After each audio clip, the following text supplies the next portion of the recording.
তো হ্যালো বন্ধুরা, তোমরা সবাই কেমন আছো? আশা করি সবাই খুব ভালো আছো। আর আমিও ভালো আছি। তো আজকে যে রেসিপিটা নিয়ে আসলাম, আজকের রেসিপি হচ্ছে এঁচোড়ের মেটে চচ্চড়ি। তো প্রথমে আমি এঁচোড়টাকে কেটে নিচ্ছি, এরকম লম্বা লম্বা করে ফালি করে নিয়ে তারপর চোকলাটা ছাড়িয়ে তারপর একটু ডুম করে কেটে নেব।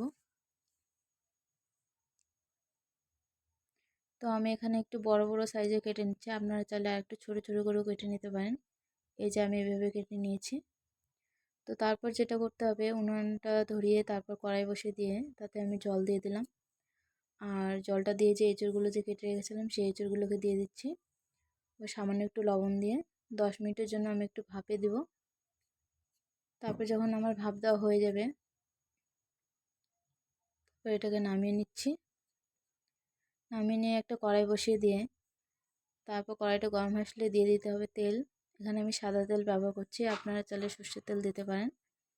তো তারপর যে এঁচড়গুলোকে আমি একটু ফ্রাই করে নেব। তো এখানে সামান্য একটু হলুদ দিয়ে দিচ্ছি।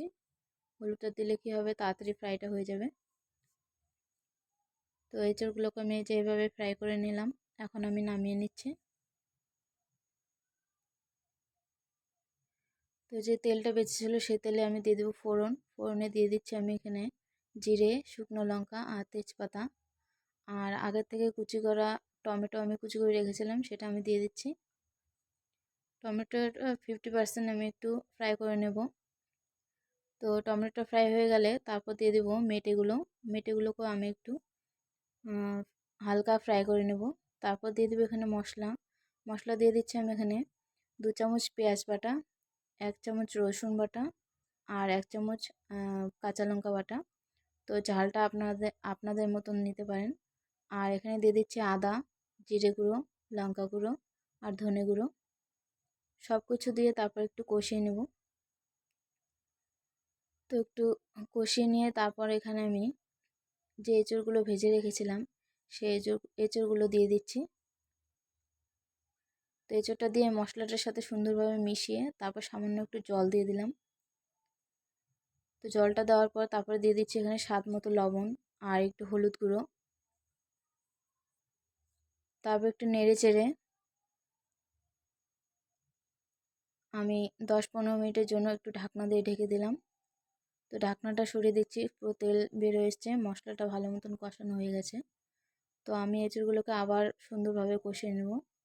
তো কষানো হয়ে গেলে পরে তারপর আমি দিয়ে দিচ্ছি ঝোলের জল। আর ঝোলের জলটা দিয়ে তারপর ঢাকা দিয়ে ঢাকনাটা সরিয়ে দিচ্ছি। তারপর কষানো হয়ে গেলে আমি এখানে দিয়ে দেব গরম মশলা গুঁড়ো। তো এই যে দেখুন বন্ধুরা, আমার রেসিপি কমপ্লিট। তো কেমন হয়েছে অবশ্যই কমেন্টে জানাবেন। আর পুরো ভিডিও দেখার জন্য অনেক অনেক ধন্যবাদ। তো বন্ধুরা, এখনও পর্যন্ত আমার পেজটিকে যারা যারা ফলো করেনি তারা অবশ্যই ফলো করে দেবেন।